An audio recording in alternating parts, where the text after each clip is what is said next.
দেখতে প্রথম প্রতিযোগী চলে আসলো। একের পর এক ডিম পাশ কাটিয়ে উপরে চলে গেল। এরপর আসলো দ্বিতীয় প্রতিযোগীর পালা। ও কি ডিমের উপর পা না দিয়ে সাপের মতো একে বেঁকে জিগজ্যাগ ভাবে ব্যাঙের মতো লাফ দিয়ে কোম্পানিতে ঢুকে গেল।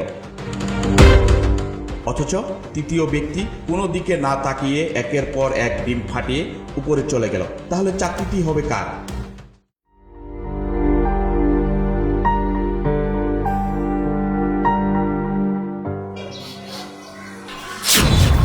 দাঁড়ান, আপনি কি? আপনি কোথেকে আসছেন? আপনি ভিতরে যাইতে পারবেন না, আপনার পা থেকে দরগত আসতেছে। যান। চাচা, আজকে আমার ইন্টারভিউ, আমি তাড়াহুড়া করে চলে আসছি তো, এর জন্য হয়তো বা। প্লিজ আমাকে ঢুকতে দিন। শুনেন, এই কোম্পানি পরিষ্কার জায়গা, নোংরা ভাবে ঢুকতে পারবেন না। যান। এই মোস্ত সাহেব, ওখানে কি হয়েছে? ম্যাডাম, এই যে মেয়েটার পায়ে কি জানি ভয় আছে, দুর্গন্ধ, এনকে আইতে দিব নাকি বের করে দিব? ওনাকে জুতা খুলে ভিতরে আসতে বলে। জুতা খুলে তারপর যান। ঠিক আছে।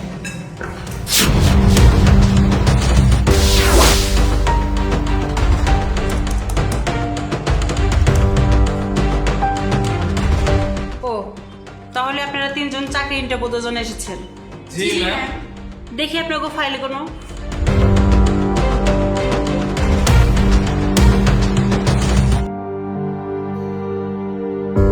ঢাকা বিশ্ববিদ্যালয়। গুড।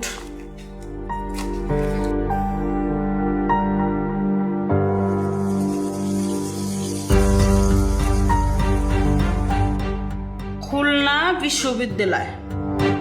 Good, very good. আপনার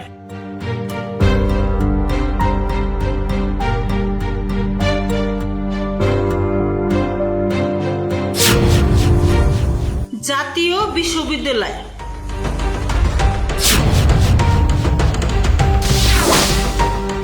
ওনাদের দুজনের থেকে আপনার যোগ্যতা অনেক কম। আচ্ছা যাই, ও কথা বাদ দেন। আমি একটা কথা বলে রাখি, আমি সময়কে টাকা দিয়ে মূল্যায়ন করি। আপনারা কি সময় মূল্য দিতে জানেন? জি ম্যাম। আমি একজনকে আমার অফিসে জব দেব, তো তিনজনের মধ্যে কার চাকরিটা বেশি জরুরি? ম্যাম, আমার চাকরিটা বেশি দরকার। জি ম্যাম, আমার চাকরিটা বেশি দরকার। ম্যাম, আমারও চাকরিটা খুব দরকার। তাহলে বলেন, তিনজনের মধ্যে কে সময়ের মূল্যটা বেশি দিতে পারেন? ম্যাডাম আমি। ম্যাম, আমি। ম্যাডাম, আমি। সেটা আমি আগেই চেক করেছি। মিস্টার মিঠু আর মিস বিথি, আপনারা দুজন আসতে পারেন। গো। আমরা আপনাদের হায়ার করতে পারবো না। আর মিস কবিতা, কালকে থেকে আপনি এই বছর জয়েন করবেন। আপনার চাকরি ফাইনাল। ম্যাম, আমরা কি করলাম? আমাদের দুষ্টাই বাকি, আমরা কেন চাকরিটা পেলাম না? আমাদের যোগ্যতা ওনার থেকে অনেক বেশি, তাহলে উনি কেন জব পাবে, আমরা কেন পাবো না? ওয়েট, আমি সব খুলে বলছি। মিস বিথি, আপনি যখন চাকরির ইন্টারভিউ দেওয়ার জন্য এসেছিলেন, তখন কি সিঁড়ির মধ্যে ডিম দেখেছিলেন? জি ম্যাম। আপনি ওই ডিম দেখার পরে কি করছিলেন? আস্তে করে ধীরে ধীরে সাইড দিয়ে আপনি আইছেন। 1 মিনিট 20 সেকেন্ড আপনি নষ্ট করেছেন। আপনার চাকরিটা বেশি জরুরি না। আর মিস্টার মিঠু, আপনি কি করলেন? ওই ডিম গোড়া দেখার পরে আপনি জিগজাগ ভাবে আসলেন, মানে সাপের মতন বেহায় বেহায় আসলেন। আরে, আপনার চাকরিটা যদি বেশি জরুরি থাকতো, তাহলে সিঁড়ির মধ্যে কি আছে না আছে আপনি অনেক খেয়াল করতেন না, সোজা ডাইরেক্ট ইন্টারভিউ দেওয়ার জন্য আমার অফিসে চলে আসতেন। সো আপনিও 1 মিনিট 10 সেকেন্ড সময় নষ্ট করেছেন।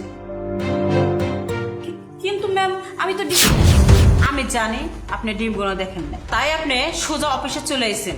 আপনি বুঝতেও পারেন না যে আপনার পায়ে কিসের গন্ধ। আর এতে আপনার সময়টা নষ্ট হয় নাই, বরঞ্চ আপনি আরো 30 সেকেন্ড আগে এসেছেন।